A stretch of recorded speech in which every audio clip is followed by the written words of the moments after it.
It is with an unbearably heavy heart that I bring to you this story. This video is dedicated to every life lost in the avalanche on Broad Peak on July 30th, 2026. To the climbers who stepped into one of the most dangerous environments on Earth, driven by courage, purpose, and the desire to inspire others to rise above fear and limitation. I believe their journeys remind us that life is not meant to be lived without challenge. It is meant to be lived with determination, humility, and respect for one another, for our own potential and for the natural world that makes our existence possible. Absolutely. Nims Dai's story affected me personally. He showed me that even when the odds appear impossible, we are capable of discovering strength within ourselves that we didn't even know existed. His achievements were not simply about reaching the tops of mountains. They represented the belief that our circumstances do not have to define our destiny. When obstacles stand in front of us, when people doubt us, and when life makes us feel the path forward has totally disappeared, we can still take another step. We can still fight. We can still believe. And Nims Dai made me believe that too. He made me believe that I could overcome the challenges in my own life, that failure, hardship, and opposition do not have to be the end of my story. His life actually encouraged people around the world to pursue whatever brings them meaning, peace, and fulfillment. But his story also reminds me that ambition must walk beside humility. We must never forget our responsibility to the environment which we live, because no achievement is truly meaningful if it comes at the cost of destroying the very world that sustains us. He was actually working towards creating that much needed awareness to our very planet and to be a steward of this planet. That holds deep meaning in my heart. After all, we are leaving the environment to our children and grandchildren after us. Wouldn't you agree? Yeah, I mean, we are not doing enough to make sure that we leave the planet better than we found it. Absolutely. There is an ancient warning. You may have read or heard this before. It says, whoever loves danger will perish by it. And that being said, if you're hanging out above 8,000 meters, danger is not an occasional visitor. Danger is knocking right at your doorstep, but not even your doorstep. It's knocking right smack on your head.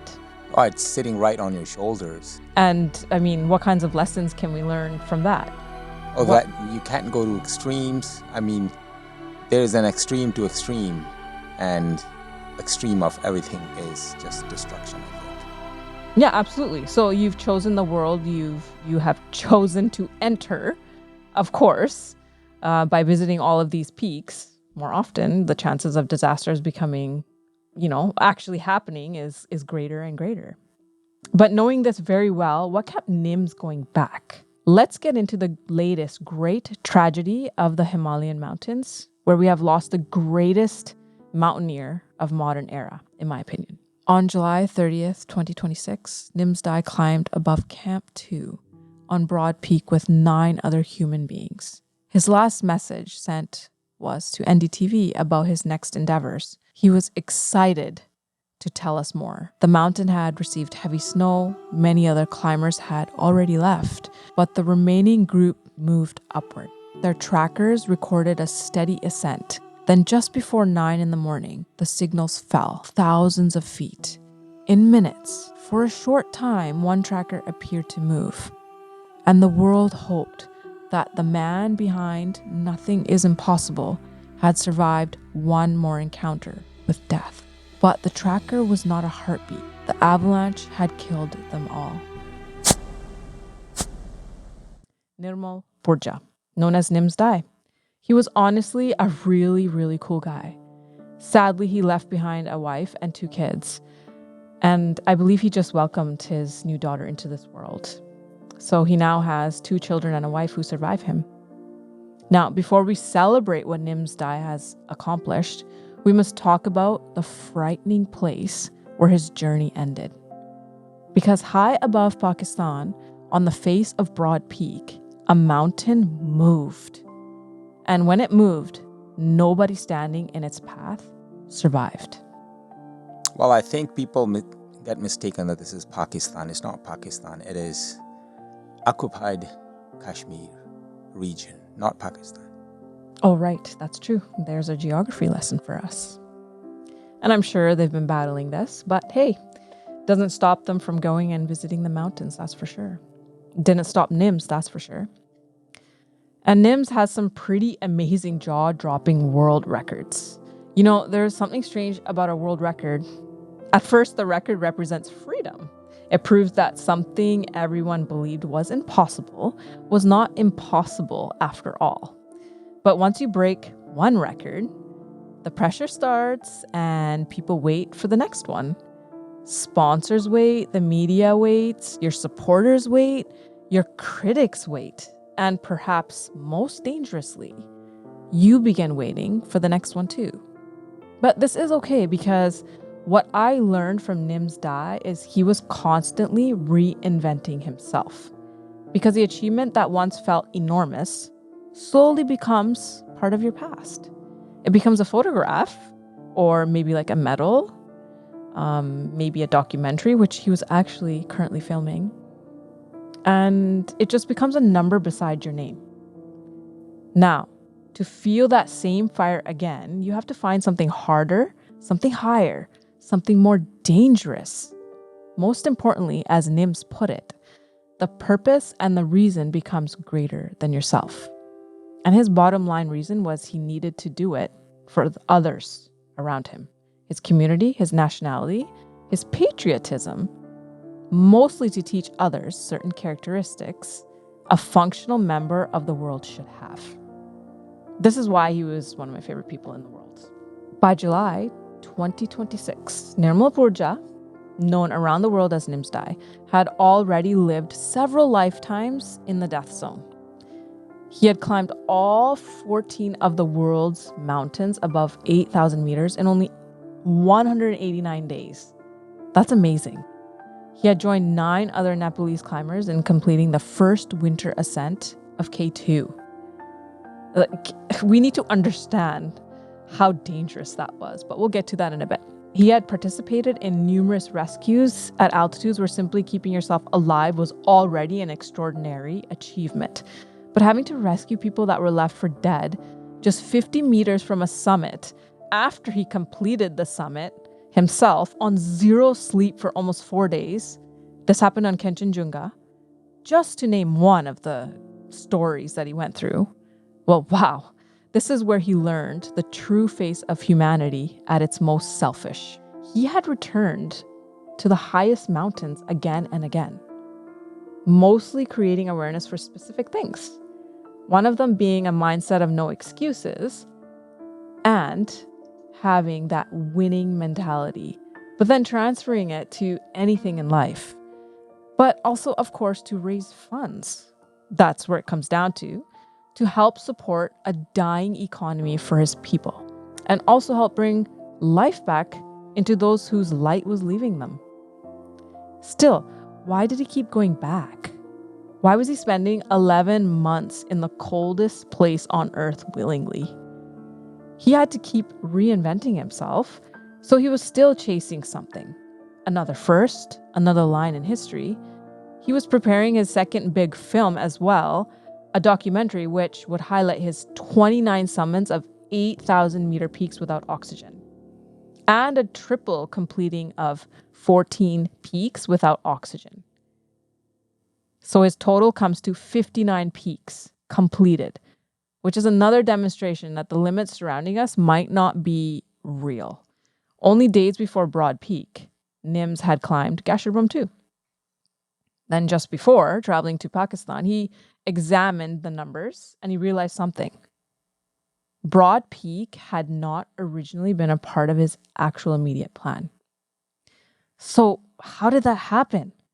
What made him choose to go climb Broad Peak when he only had one more after completing Broad Peak? He could have taken his time, because becoming the first person to climb all 14 8,000 meter mountains 3 times without supplemental oxygen was an absolute amazing feat, and it was another world record. Maybe his ambition drove him to do it a little sooner than what was planned. But Broad Peak had become an opportunity, a weather window had opened up.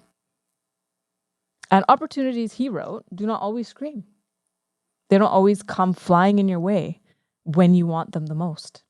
Sometimes they just whisper before leaving. The weather in those mountains is not that it is a mountain and is always frozen. And in the month of July, it may not be frozen as they thought it would be. And maybe the contribution of the global warming, that the snow is soft and an avalanche may not be triggered by a climber. It could be just by the weather, and the avalanche came down as it's supposed to be. It doesn't know that there are people on the mountain. Oh, absolutely.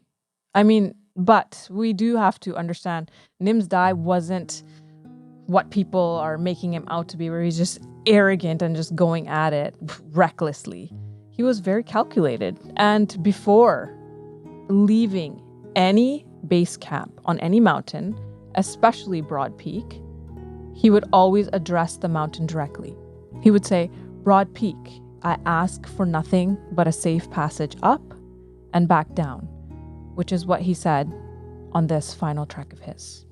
He wrote in his book that he took no mountain for granted. Those words are almost unbearable now because he was not speaking like a careless man.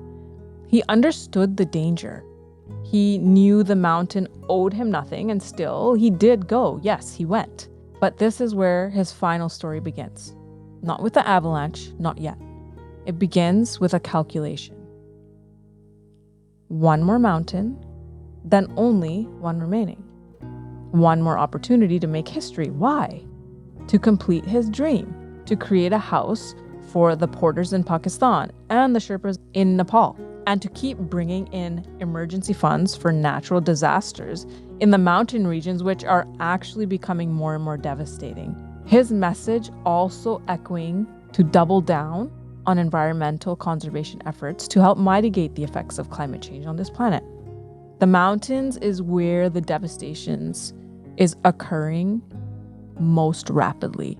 And he recognized this, and he was doing his due diligence and whatever he could to help these communities. So before all the records, before his Netflix hit the 14 Peaks, which was an amazing film, by the way, before the helicopters, the sponsors, and photographs from the roofs of all of the world, who was Nims? Well, he came from a poor family in Nepal. This is quite common. We see those with the most will come from the hardest and harshest environments and places on the planet. He was born in Dhaulagiri region, but grew up largely in Chitwan, far from the towering Himalayan landscape that will later define his life. This part of his story surprises people actually, because he did not grow up staring at Everest through his bedroom window. He did not spend his childhood announcing that he would become the greatest mountaineer of his generation. His dream was actually different. His dream was to become a Gurkha. His father had served, and his older brothers had also served too. So in his mind, the Gurkhas represented courage, discipline, duty, and the possibility of changing his family's circumstances. He reportedly struggled with tuberculosis and asthma during childhood. Unbelievable. Can you imagine someone who's that good at climbing 8,000 meters without oxygen started his humble beginnings? He did not come from wealth. He did not possess a financial security that allows a young person to actually experiment indefinitely until they discover their purpose. For him, military service was not an adventure holiday. It was a way forward. It was identity. It was survival. It was honor. And at 18 in 2003, he achieved the dream he had carried since childhood. He joined the brigade of Gurkhas in the British Army. Now think about that for a moment. Thousands of young Nepalese men have competed for only a small number of Gurkha positions. The selection process is famously demanding. These young men are not simply competing against a fitness standard. They're actually competing against one another for a chance to support their families and transform their futures. Well, Nims succeeded, but apparently succeeding once was never enough for him. He noticed that if this was the hardest brigade in the world to become a part of, then why isn't there enough awareness about this? And what these people have accomplished, why doesn't anybody know? 6 years later, he attempted something no Gurkha before him had achieved, let alone a mere Nepalese soldier. He wanted to put the Nepalese people on the map. If a man of his culture and ethnicity could achieve this great feat, it would create awareness and bring some good into his community to give them something to strive for, since most Nepalese people live in poverty, unfortunately. He applied for the selection into the Special Boat Service, which is the SBS, and it's one of Britain's most secretive military units. Its operations are rarely discussed publicly. Its members are trained for covert missions, maritime infiltration, surveillance, and combat in environments where failure means pretty much death. The unit has traditionally drawn heavily from the Royal Marines. Nims was an outsider, a Nepalese Gurkha attempting to enter one of the most elite institutions in the British military. And in 2009, he became the first Gurkha to pass selection and join the Special Boat Service. That achievement mattered beyond one man's career. It placed a Nepalese soldier inside a space where nobody from his background had previously been accepted. And this would become a pattern throughout his life. He repeatedly entered places where Nepalese people had been allowed to serve, but they had rarely been allowed to lead the story. And that's what his purpose was. He always wanted to lead, be the first, and represent. So to understand Nims, we have to understand a painful contradiction within the Himalayan mountaineering community. For more than a century, the world celebrated the people who reached the summit. Books were written about them, films were made about them, sponsors placed their faces on posters and magazines, they became national heroes. But behind many of those famous summits were local men whose names the public never learned. The Sherpas and other Nepalese high-altitude workers, they were the ones who actually fixed the ropes. They carried all of the oxygen, they established all of the camps, and they moved the equipment. They did all the hard stuff so that the climbers could be as rested as possible. They crossed dangerous ice falls repeatedly. They cooked, they guided, they went ahead into unstable terrain so that paying climbers could follow. They set the ropes, which is the hardest part of climbing. They explored their terrain and route to find the best way, especially when the normal routes have been white out. They've been washed out by snow. And when something went wrong, they often faced more exposure because they crossed the dangerous sections first and more frequently. So they put their lives in harm's way so those climbers, they can get to their goal safely. And they're probably not as equipped and not as skilled. Yet the traditional story frequently placed the Western climber at the center and the local workers somewhere in the background. The white climber was called the adventurer, and the Nepalese climber was called the support. So the first world climber was photographed on the summit. The Nepalese, or the Global South climbers, may have taken the photograph. They weren't even in the picture. And that was the gap that Nims wanted to challenge. It was a gap created by money, colonial history, media attention, and yes, racial inequality. Nims later explained that the original purpose behind climbing all 14 peaks was to raise the profile of Nepalese climbers. For too long, he said, Sherpas and Nepalese mountaineers had been viewed as support workers rather than elite athletes in their own right. And let us be clear about something. Mountaineering in Nepal is not world famous, only because the foreign climbers were traveling there and kind of giving them exposure. Yes, they did bring the heavy commercialization, but not quite the possible image that Nims had created for today. And this is only possible because local communities made it possible.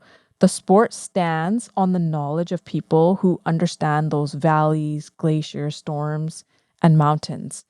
And it stands on generations of local labor. It stands on the porter carrying 20 kilograms across a trail where there are no roads, on the cook preparing food at base camp, on the rope fixing team entering the most dangerous section before everyone else, and on the Sherpa guide looking at a frightened client and saying, stay close, step here, do not step there, keep moving, And Nims did not want Nepalese climbers to remain invisible beneath somebody else's accomplishments. He wanted them to be leaders. He wanted them to be business owners, expedition directors, record holders, decision makers, and most importantly, heroes under their own names. Because he knew what it felt like to have a family to earn for, but not get enough opportunity due to a struggling economy of the nation. So the purpose became especially visible during the winter ascent of K2 in 2021. K2 was the last of the 14 8,000 meter mountains that had never been climbed in winter. Expeditions had attempted it for decades. People had died trying. But when the Nepalese teams reached the final meters of the mountain, they did not race one another for the individual glory. 10 Nepalese climbers waited. They joined together, and Nims wanted it this way. He said as they were preparing that they will wait at 10 meters below and hold hands and go up together. He wanted it to be the whole Nepalese community who did it. Those who stand together and those who stand for those Sherpas, who we know put their lives at risk every day to help people achieve a dream that would not be possible without their support.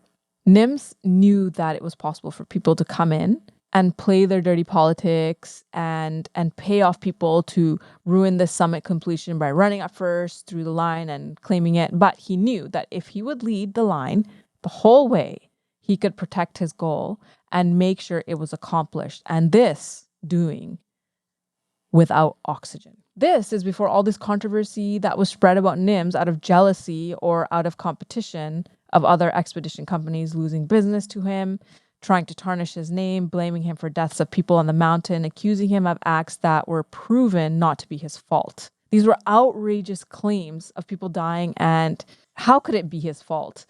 They were saying that he was not fixing or fixing lines in the wrong spots and all these kind of accusations. And it was just so interesting because he wasn't even on the mountain when these people were there. It's absolutely crazy stuff. Now, Nims expressed how stressful and sad it was when his purpose is merely to just help people and always think of the other first before himself.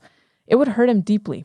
And as they walked toward the summit of K2 in the most dangerous time of year in winter, they sang Nepal's national anthem. The moment was not simply about reaching the top. It said, "We are no longer standing behind someone else's history.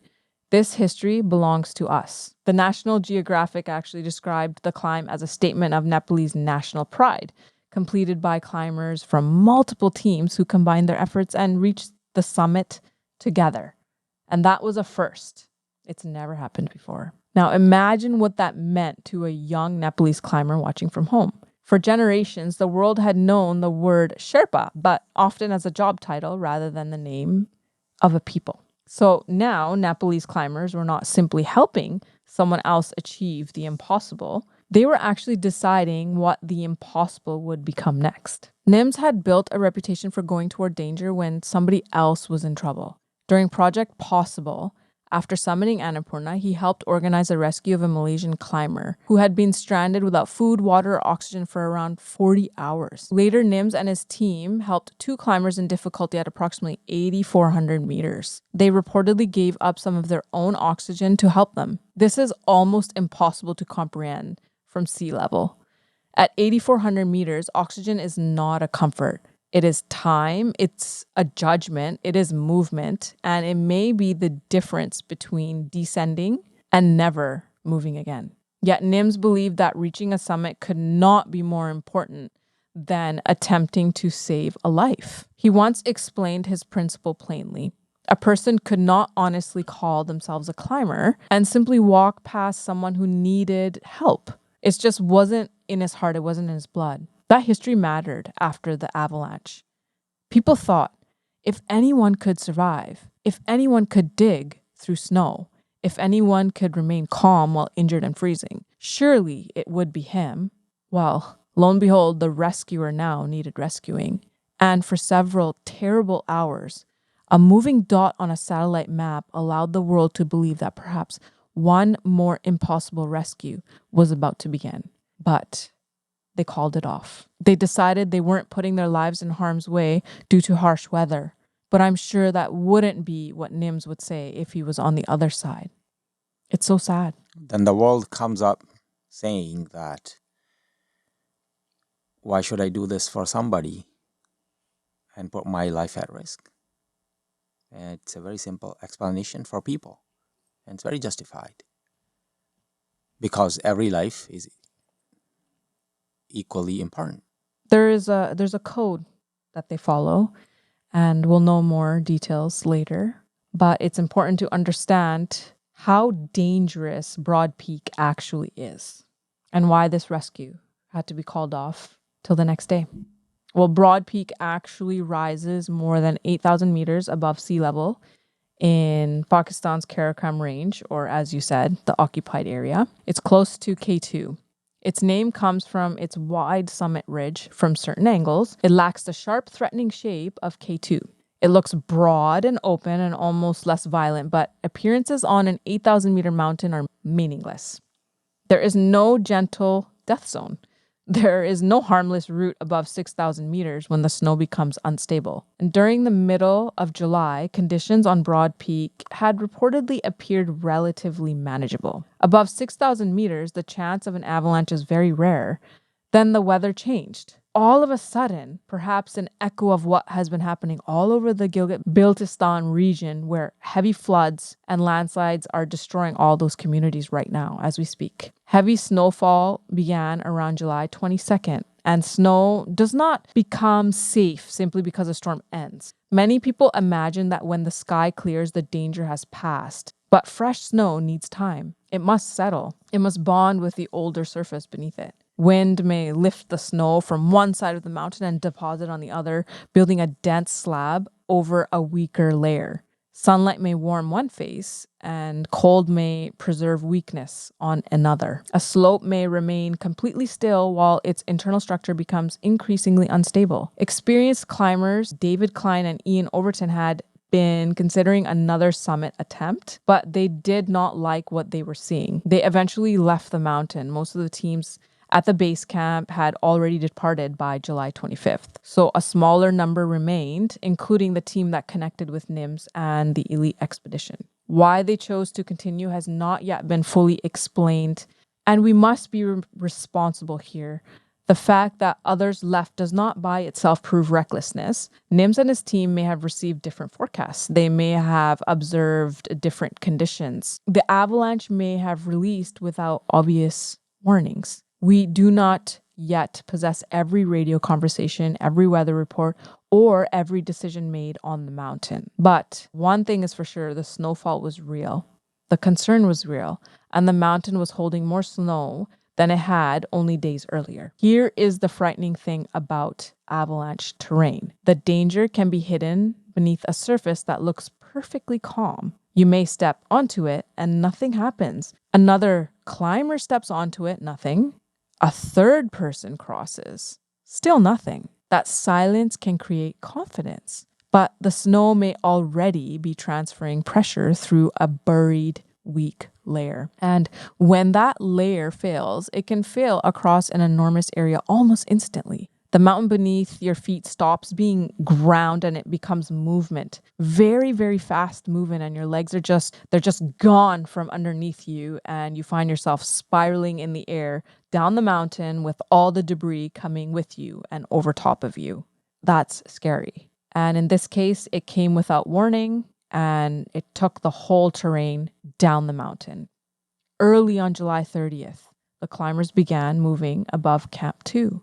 It would have been cold, quiet, and their headlamps cutting through the darkness in the early morning light gave them a sense of hope as they're moving up the mountain.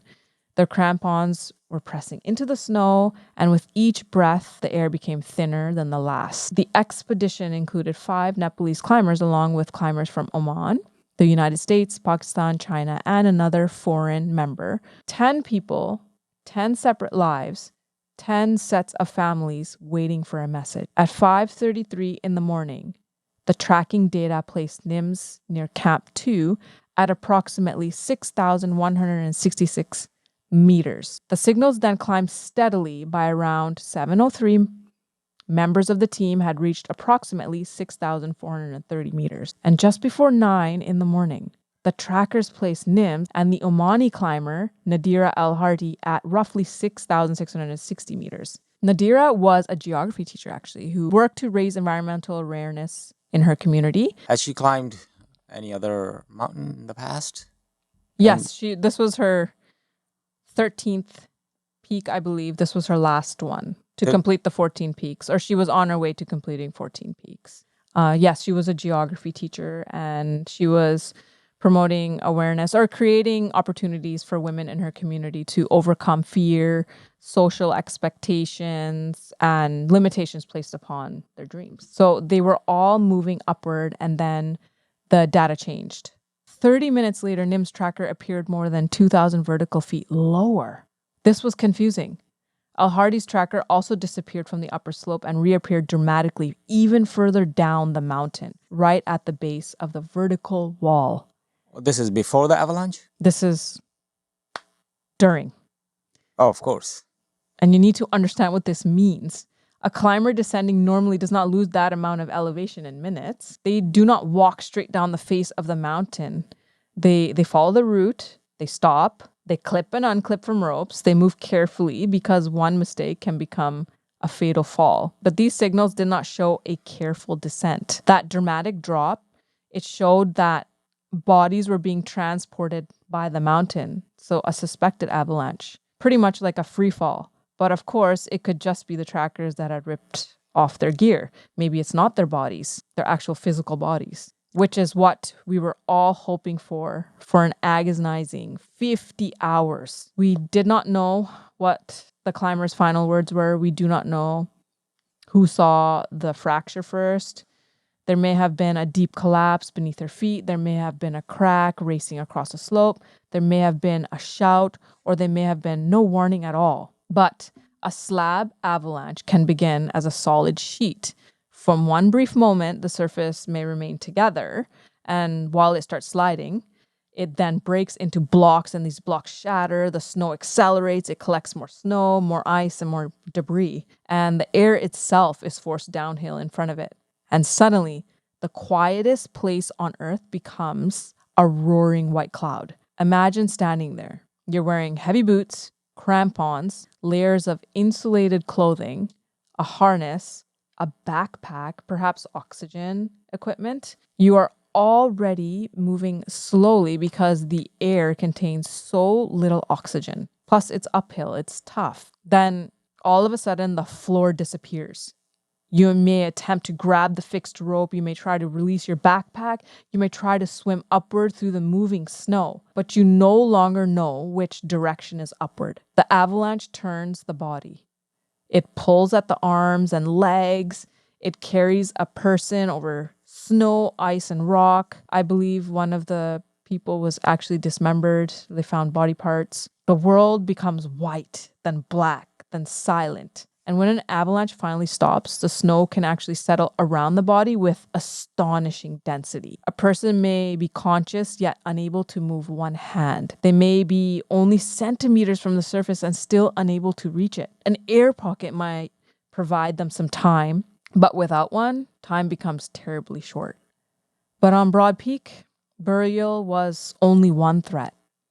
The avalanche reportedly carried climbers enormous distances down the mountain's west-facing gully, potentially thousands of vertical feet. Even someone who remained above the snow could have suffered catastrophic injuries. And at that altitude, no ambulance was coming, no rescue team could arrive in 10 minutes, and no hospital existed nearby. It's in the mountains. There's only snow, wind, and cold. And a mountain that had become quiet again.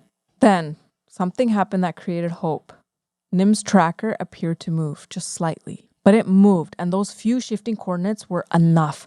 Perhaps he was still alive. Perhaps he had been thrown clear of the avalanche. Perhaps he was injured but conscious. Perhaps he was attempting to crawl. Perhaps the man who had built his life around the impossible had survived one more impossible situation. Mingma David Sherpa and others following the tracker initially hoped the movement meant Nims was still alive and needed immediate rescue. But a satellite tracker does not monitor a heartbeat. It does not measure breathing. It does not tell you whether the person carrying it is conscious. It only reports the apparent location of the device. It moved up and down, side to side, but in deep snow or steep terrain, that location may wander even when the device itself is stationary. So it could have also been the snow settling around it or the debris shifting, moving it a bit.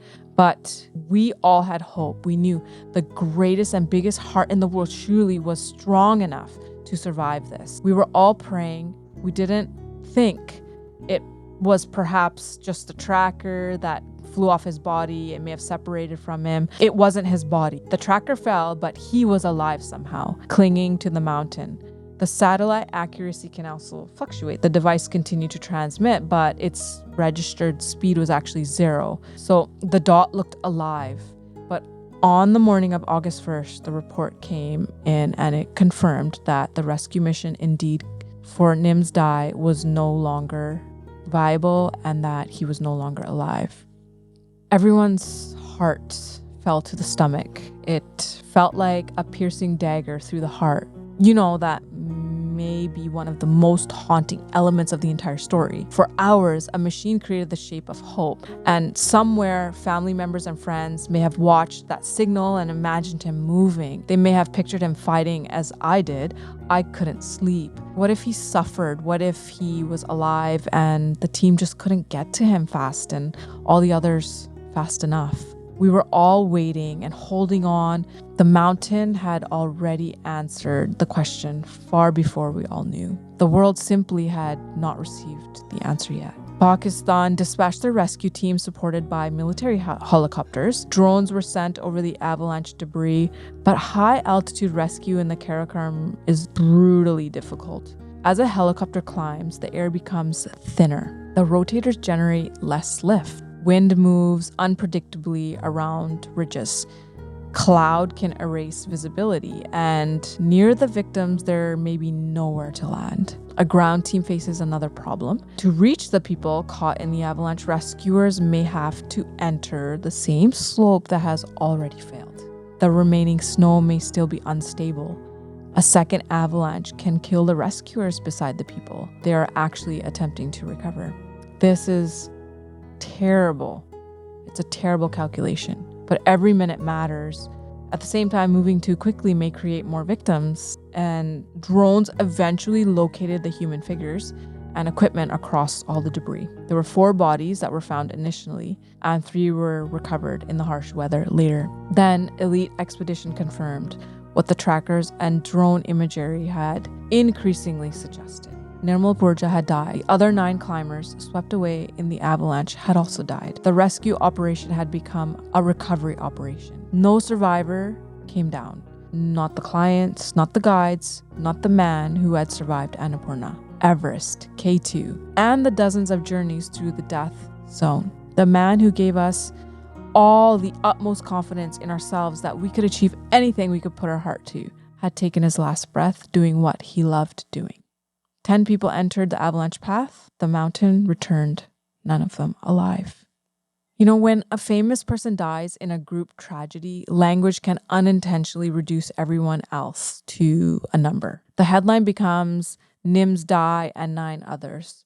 But the other 9 were not others, they were people. Among those publicly identified were Pur Bahadur Gurung, known as Yukta, and Nima Sherpa. They were both experienced Nepalese climbing partners and guides. Nadira Al-Hardi was a pioneering Omani mountaineer and the first Omani woman to summit Everest. Mallory Geese was an American attempting her first 8,000-meter mountain in Pakistan. Sohail Saki was a Pakistani guide, geographer, and a high-altitude photographer. The expedition also included a Chinese climber identified as Wang and additional Nepalese and international climbers whose identities were still being reconciled in early official reporting. Each of them had packed a bag, each had said goodbye to someone, each had a reason for climbing. Each believed there would be a life after Broad Peak, and each life carried the same human value. Nims's fame may draw people toward the story, but compassion demands that we remain for everyone. So the question is, was it one mountain too many? This is the question that people will inevitably ask. Why did he go? He had already accomplished more than enough. He had money, recognition, a family, a foundation, a company, a legacy. Why return to the death zone for another record? There isn't a simple answer for this, but part of it was ambition. Part of it was purpose. We all have it. Part of it was the responsibility he felt to represent Nepalese climbers, which is very big. Part of it may have been the identity he had built around being the man who continued when others stopped. This intrigued me. And part of it may have been something every highly successful person must confront. Success changes your relationship with risk. The first time you survive something dangerous, you feel fortunate. The 10th time, you feel experienced. After dozens of successful returns, danger may begin to feel familiar. Not harmless, but manageable. He felt he was a part of the mountain, or the mountain was kind of an extension of him. Experience genuinely does reduce certain risks. It actually improves judgment, and it teaches a climber how to move, prepare, and respond. I would definitely trust Nims with my life. But experience may also produce a quiet voice. I have seen this before. I have survived worse. I know what I am doing. And most of the time, perhaps you do, until the one day when the mountain behaves differently.